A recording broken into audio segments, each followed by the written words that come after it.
એક અપડેટ આપની આપી દઈએ પોરબંદર મહાનગરપાલિકા આખી લગભગ ભાજપની જીતના સંકેતના સમાચાર છે। કોર્પોરેશન પર ભાજપનો ભગવો લહેરાયો છે। પોરબંદર કોર્પોરેશન પર ભાજપે કબજો જમાવ્યો છે, ભગવો લહેરાઈ ચૂક્યો છે।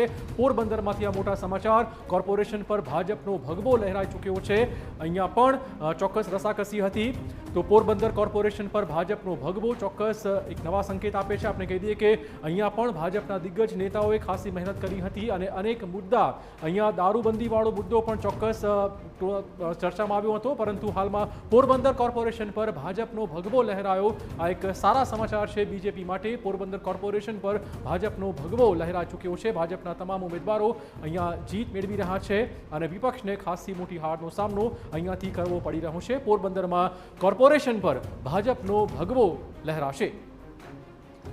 કિંજલ, આપને પાસેથી એ સમજવું છે કે જે રીતે અત્યારે થોડી વાર પહેલા રાજકોટનું જગલેશ્વરનું જે પરિણામ આવ્યું એમાં સ્પષ્ટપણે કોંગ્રેસ જીતી ગઈ છે। આ વખતે વાત કરવામાં આવે તો રાજકોટમાં સૌથી ઓછું મતદાન થયું છે। બીજી વાત એ કે ભાજપનો ગઢ ગણાય છે રાજકોટ, અને એ વચ્ચે ક્યાંક ઉમેદવારોમાં આંતરિક અસંતોષ હતો। છેલ્લી ઘડીએ ઉમેદવારોને ટિકિટ ના આપવામાં આવી, તેમને ઉમેદવારી ના આપવામાં આવી, આવી બધી વાતો આવી હતી।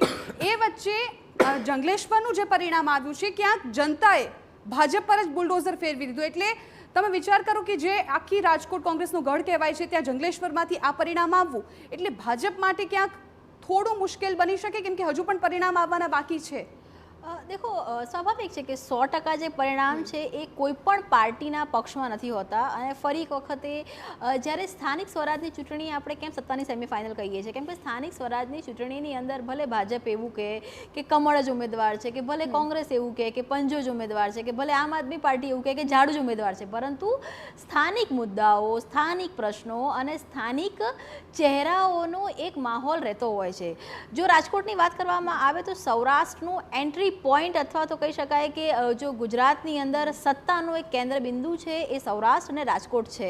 આ વખતે રાજકોટની વાત કરીએ કે સૌરાષ્ટ્રના અલગ અલગ ચહેરાઓની પસંદગીની વાત કરીએ, અને પહેલી વખતે જિજ્ઞાસ એવું પણ જોવા મળ્યું કે ભાજપમાં અત્યાર સુધી એવું હોય છે કે સ્વાભાવિક છે કે એક બેઠક હોય એની માટે 100 થી 200 ઉમેદવારો એ દાવેદારી કર્યું હોય, પણ એમાંથી સ્વાભાવિક છે કે 1 કે 4 જો સત્તા સ્થાનિક સ્વરાજની વાત કરવામાં આવે તો 4 લોકોને ટિકિટ મળી શકે છે અને બાકીના લોકોમાં નારાજગી હોય। પરંતુ જ્યારે પણ જાહેરાત થઈ જતી હોય છે એના એકાદ દિવસ સુધી આ નારાજગી જોવા મળતી હોય છે। આ પહેલી વખત એવું જોવા મળ્યું ભાજપની અંદર કે નારાજગી છેક સુધી જોવા મળી।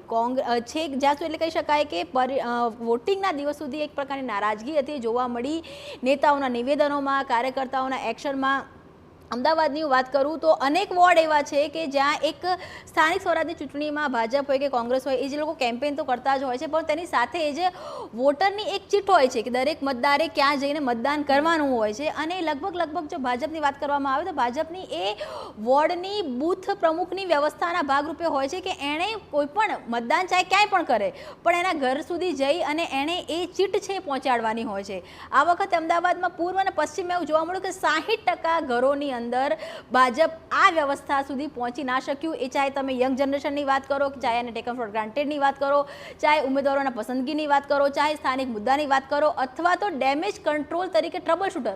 આપણે જોયું કે મુખ્યમંત્રી હોય કે ડેપ્યુટી સીએમ હોય એમણે સભાઓ કરી, તેમણે અલગ અલગ જગ્યાએ જઈને રોડ શો કર્યા। એવી જ રીતે કોંગ્રેસની વાત કરીએ તો એના પણ જે નેતૃત્વ વર્તમાન નેતૃત્વ છે એણે સભાઓ કરી, પરંતુ ડેમેજ કંટ્રોલની એક આખી ટીમ હોય છે।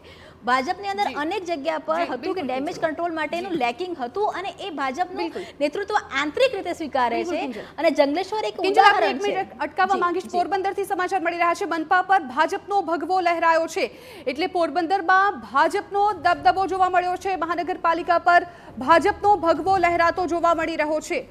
અમારા સંવાદદાતા હિતેશ ઠકરાર ફોન લાઈન પર જોડાઈ ગયા છે। હિતેશ, પોરબંદર મહાનગરપાલિકામાં ભાજપનો ભગવો।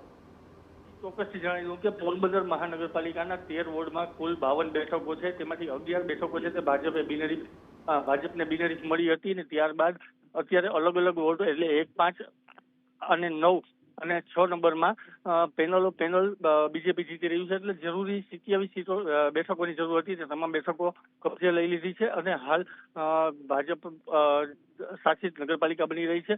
હજુ મતગણતરી શરૂ છે, હજુ પણ વધુ બેઠકોનો ઉમેરો થાય તેવી શક્યતાઓ છે। જી બિલકુલ હિતેશ, આભાર સમગ્ર માહિતી બદલ. તો અત્યારે પોરબંદરમાં ભાજપનો ભગવો લહેરાયો છે મહાનગરપાલિકામાં. આ વચ્ચે સુરતથી પણ એક